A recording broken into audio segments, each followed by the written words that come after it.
Let's talk about profit, or in your case, the complete lack thereof, famously. See, this is Henry's version of being nice to me. So let's just establish this once and for all. Can Amazon make money?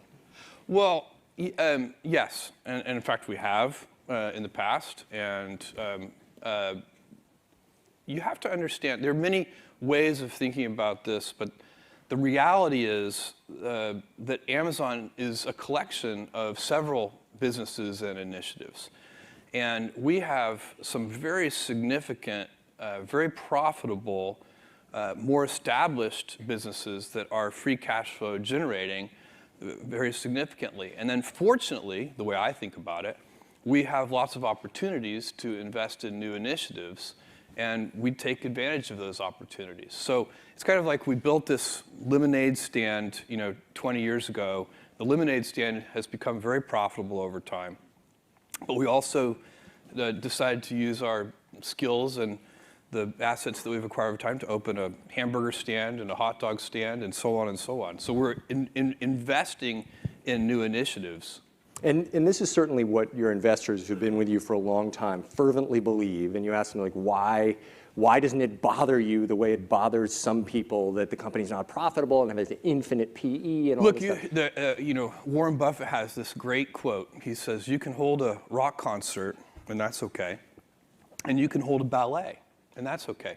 Just don't hold a rock concert and advertise it as a ballet. Investors come in all shapes and sizes. They have different investment horizons, different approaches, different beliefs about what the right kind of portfolio looks like. And so it's not one, people use Wall Street as a shorthand, but there isn't one type of investor.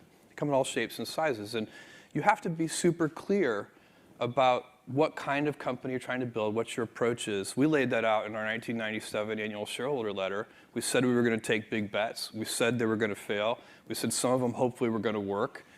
We said we were going to invest for the long term, that we were going to try to take advantage of market opportunities as they arose. And there's a certain kind of investor who is aligned with that approach. And so, again, you can hold the ballet or the rock concert, and both can work. Just be clear about which one you are, and then people can self-select.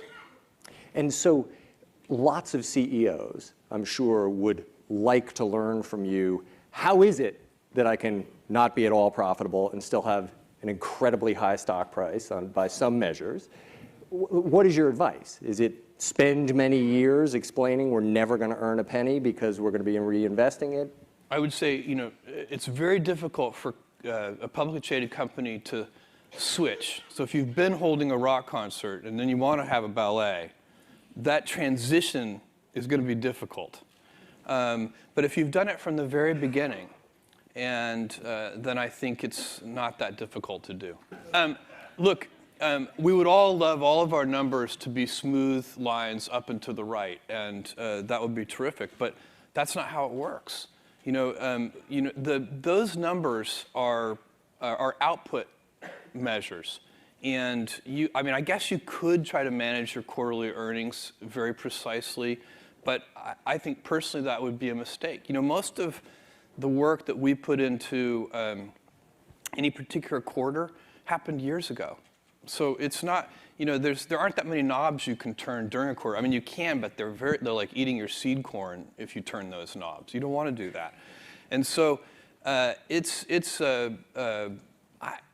people, I think if you focus on the controllable inputs to your business instead of the outputs, in the long term, you get better results. So the Benjamin Graham quote here is that in the short term, the stock market is a voting machine. In the long term, it's a weighing machine. And I think people are well advised to build a company that wants to be weighed and not voted upon. And that means having good return on invested capital and having lots of free cash flow. But if you said to me, if I said, here's a job I would reject. If somebody came up to me and said, Jeff, I want your job to be to drive up the Amazon stock price and just manage that directly. Now, this might sound ridiculous to some of you, but many companies actually do this. They actually go out and they try to sell the stock. That's kind of the final output. And it's much better to say, okay, let's not do that. That's not going to be sustainable. It's kind of a silly approach. What are the inputs to a higher stock price? And you say, okay, well, free cash flow and return on invested capital are inputs to a higher stock price. Okay, so let's keep working backwards. What are the inputs to free cash flow? And you keep working backwards until you get to something that's controllable. And a controllable input for free cash flow would be something like lower cost structure. And then you back up from there and you say, okay, well, if we can improve our picking efficiency in our fulfillment centers and reduce defects. Defects are very, very costly. It's probably, reducing defects at the root is one of the best ways to lower cost structure. And so then that starts to be a job you would accept. You would say, if you're a reasonable person, you would say, I have no idea how to drive up the stock price. I can't manage that directly. It's not a controllable input. But I can make your picking algorithms more efficient. And that will reduce cost structure, and then follow that chain all along the way. That's what you do in all of these businesses. You want customer obsession. You want to invent your way out of boxes. You want to invent your way into the future. You want to be patient, and you want to have operational excellence so that you're finding defects at the root and fixing them. You talk about what a lot of CEOs do in terms of trying to drive up the stock price, selling the stock. You told me something when we were outside extraordinary, which is that you spend 6 hours a year on investor relations. Mm-hmm. And we do a lot of things unusual there. So we don't meet with our biggest investors. We meet with investors who have low portfolio turns. So investors that have many investment funds have very high portfolio turns. They turn their portfolio multiple times per year. They're not really investors, they're traders. There's nothing wrong with that. It's just a different thing. But where you're going to spend your time and your energy is one of the most important decisions you get to make in life. We all have a limited amount of time, and where you spend it and how you spend it is just an incredibly levered way to think about the world. And so if you're going to spend time, explaining the stock or the company, really, we don't really explain the stock, we explain the company to people. You should do it to people who are long-term investors rather than traders. That's our point of view. And what do you say to employees when you obviously have some traders in the stock who are not happy and suddenly the stock is down 25% after a quarter? Well, since 1997, at almost every all-hands meeting, we have 2 all-hands meetings a year. At almost every all-hands meeting, I remind employees that if the stock is up 10% this month, don't feel 10% smarter, because when the stock is down 10% some month, you're going to have to feel 10% dumber, and it's not going to feel as good. And so it's ownership is.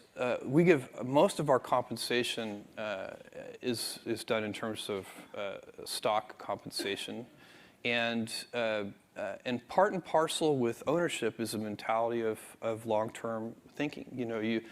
Owners think longer term than renters do. So I have a friend who rented his house to some tenants, and instead of getting a Christmas tree stand at Christmas, they just nailed the Christmas tree into the hardwood floors of the house. No owner would ever do that. And but sometimes that's a bad tenant. They're good tenants, but that's a bad tenant, and it's because this is the same old thing about nobody ever washed a rental car, and you take better care of the things that you own, but one of the responsibilities of ownership, and definitely deep inside the Amazon culture, is to think about the fundamentals of the business and not the daily fluctuations in the stock price. There's no information in it.